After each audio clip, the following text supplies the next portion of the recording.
Magandang araw po, welcome po sa aking channel, Noob9 TV. Patalasasan po, meron po ba kayong mga properties na napapabayaan or non-performing assets? Plan nyo ibenta, pero wala kayong oras sa pagbenta nito. Kung ito'y pagkakatiwala nyo po sa amin, tawag lang po kayo sa aking numero, usap po tayo, gawin ko po ng video for free. Yes, libre po, wala po kayong babayaran. Tutulungan pa namin kayong mabenta ang inyong property.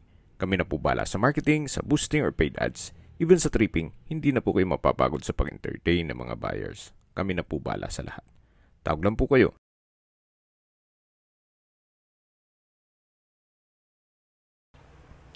Nandito po tayo ngayon sa Tagaytay kung saan meron po tayong bagong video presentation. Isang 2-story house na may lot area na 150 square meters. May floor area po ito na 280 square meters. May 4 bedrooms, receiving area, may garden, covered carport, at 24 hours security. Ito pong driveway ay naka-tile flooring. Then ito pong garahe ay naka-polycarbonate roofing. Yung pong sa dulo ay yung receiving area na pwedeng i-convert sa another bedroom. Yan po kung malaking pamilya kayo. Ito pong garahe ay kakasya ang dalawang sasakyan kahit SUV. At ito po yung tinutukoy ko na receiving area na naka-French door design. Then may ceiling fan, tile flooring, malaki naman ang espasyo. Then lahat pong furnishings ay kasama po. Except sa personal stuff ni owner. So again, ito po yung receiving area na pwede nyo i-convert as office or another bedroom. Yan po yung access door mula sa living area at hanggang dito po ay naka-polycarbonate roofing. Naka-tile flooring na rin po dito. Yan po yung main door na may aluminum screen door. Mamaya po pasok tayo dyan. Check po muna natin dito naman sa kabilang side na kung saan meron pong setback at meron pong garden. Yan po, tunghayin nyo po itong facade. At ito pong bahay ay halos hindi naman natirhan ni owner. Gawa ng meron po siyang ibang property. Kumbaga, binibisita lang niya ito every weekend. Dito po sa harapan ay meron pong sliding window glass na may wall lamp. At ito na po yung main door. Naka-aluminum screen door at solid wood door. Welcome po dito sa bahay ni Madam. So yan po yung hagdan o stairs. Then yun po yung access door na papunta sa receiving area. At dito naman po yung living area o salas.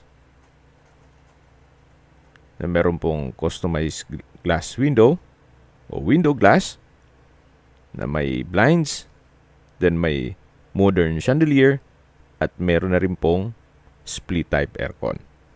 May sofa set, center table, may TV, naka-tile flooring, at dito naman po sa kabilang side ay yung dining area na meron pong 6-seater dining set at modern design chandelier.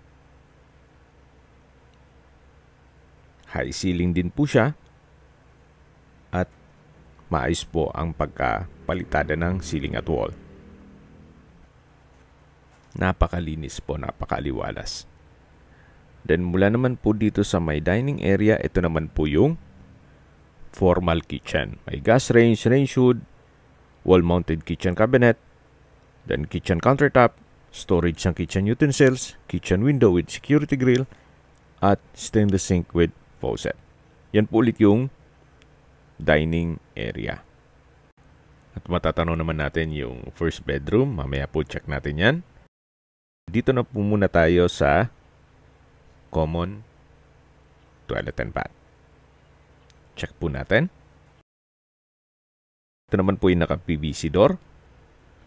Then mayroon pong vanity mirror, hand wash basin, bathroom cabinet, water closet with bidet, then naka-tile bathroom wall, Ito po yung may shower enclosure. Then meron pong wall-mounted towel rack. At may hot shower set.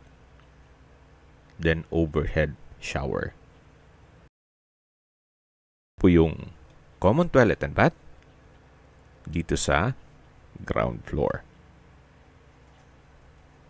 Labas po tayo at check natin yung ibang parte nitong bahay. Paglabas po natin, yun matatanaw natin yung formal kitchen, yung dining area, yung living area, at yung main door. Check po natin itong first bedroom na kung saan kung meron man po kayong PWD or senior citizen sa pamilya, itong kwarto na to ang para sa kanila. Pulido din po ang pagkapintura ng ceiling at wall. Sa spasyo, sakto lang. Hindi naman siya ganun kaliit at hindi naman ganun kalaki. Sa likod po niyan ay yung receiving area. May bed frame and mattress, bedside table. Kompleto na rin po. Then paglabas nyo po dito sa first bedroom, yan po ulit yung living area o salas na may sofa set. Then yan naman po yung access door na pinakita ko sa inyo kanina papunta sa receiving area. Ito po ulit yung main door at ito po yung hagdan na meron pong staircase window with blinds, naka-tiled concrete staircase, then tubular handrail at railing. Samahan niyo po ako. Akyat po tayo. At nandito na po tayo sa second floor. Dito naman po ay yung mga kwarto. Then dito naman yung common toilet and bath. At check po muna natin itong first bedroom na kung saan malaki po ang spasyo nito.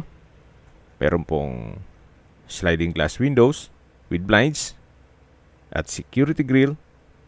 May window type aircon, naka-tile flooring, high ceiling with pin lamps, center lamps, bed frame and mattress, side table, may couch, then may floor lamp. At dito naman po yung second bedroom o third bedroom na ng buong bahay. May mga customized glass windows with blinds and security grill, window type aircon, may pin lamps, tile flooring, bed frame and mattress. At dito naman po yung wardrobe na naka soft close hinges din po yan. At labas po tayo. Ulit yung hallway. Then ito naman yung common toilet and bath na kung saan meron po itong vanity mirror, wall mounted wooden rack, hand wash basin, water closet with bidet. Then meron pong shower enclosure. At from floor to ceiling po, itong tile bathroom wall, may hot shower set. At meron pong bathroom window na may blinds na rin. Po yung common toilet and bath. Yan po yung hagdan. Diyan po tayo umakyat kanina. Na meron pong mga staircase window. At dito naman po yung fourth bedroom. Ito pong fourth bedroom ay sakto lang ang spasyo niya. Then, meron pong bed frame and mattress, window type aircon. At sa dulo po ay merong spasyo na service area o laundry area. So, na-maximize nila yung space. Access door po dito, hindi yan naka-open. Ito po yung fourth bedroom. Then, meron din pong sliding window glass with blinds. At balik po ulit tayo dito sa hallway. Ito naman po yung access door na papunta naman dito sa may balkonahe. Meron pong rattan coffee table na 2-seater. May wall-mounted lamp. Then, ito pong flooring ay may artificial grass. Naka-aluminum screen door na rin po yan. Ito po yung mga kwarto dito sa second floor. Then meron pong minimalist na chandelier. Habang naglilibot po tayo at pinagmamasdan nyo po itong buong kabahayan, pag-usapan na natin ang distance, location at travel time. Mula po sa Mahogany Market at mga restaurants at iba pang business establishments, ang distance is 2.5 kilometers at ang travel time is 7 minutes. Opo, ang landmark po nito ay Mahogany Market. Napakalapit lang po nito. Kaya kung sakaling gusto nyong kumain ng bulalo sa Mahogany Market, napakalapit lang po. 7 minutes drive. At mula naman po sa Sky Ranch, ang distance is 3.7 kilometers at ang travel time is 8 minutes. Mula naman po sa Tagaytay Rotonda, ang distance is 8.1 kilometers at ang travel time is 18 minutes kasama na ang traffic. Kumpleto na po doon gaya ng malls, hotels, restaurants, banks, schools, church, at hospital. Yan po yung lagi kong binabanggit sa inyo na dapat nyo i-consider sa paghanap ng property, yung meron pong malapit na hospital. Hindi ko naman po sinasabing sakitin kayo. Yan naman po for emergency purpose lang naman.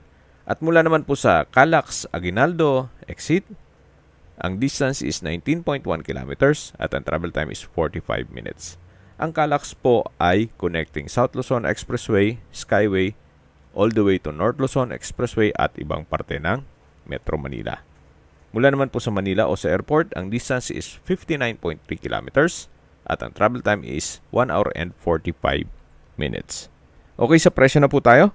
Binebenta po ito ni owner sa halagang 16.8 million pesos net.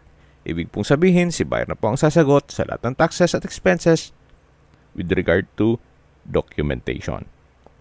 Kung may mga katanungan po kayo, tawag lang po kayo sa aking numero. At sa mga kababayan naman natin na sa ibang bansa, meron po akong WhatsApp, Viber at Telegram. Same number lang po, 0917-316-3399. Sa mga nagtatanong naman po ng aming Facebook, meron po aming Facebook page na Nov9TV at Facebook Real Video. Meron din pong TikTok at Instagram. May ibang YouTube channel po kami, the Nov9TV channel, Nov9TV Listings, Nov9TV On The Spot, Nov9TV Updates, at Nov9TV House Rental. Sana po naibigyan nyo ang video presentation. Paki-like and subscribe na lang po sa aking channel para ma-update din po kayo sa aking future listings. Kung sakali po hanap nyo yung mas malaking sukat ng lupa, meron din po kami ibang listings na pwede nyong pagpilian.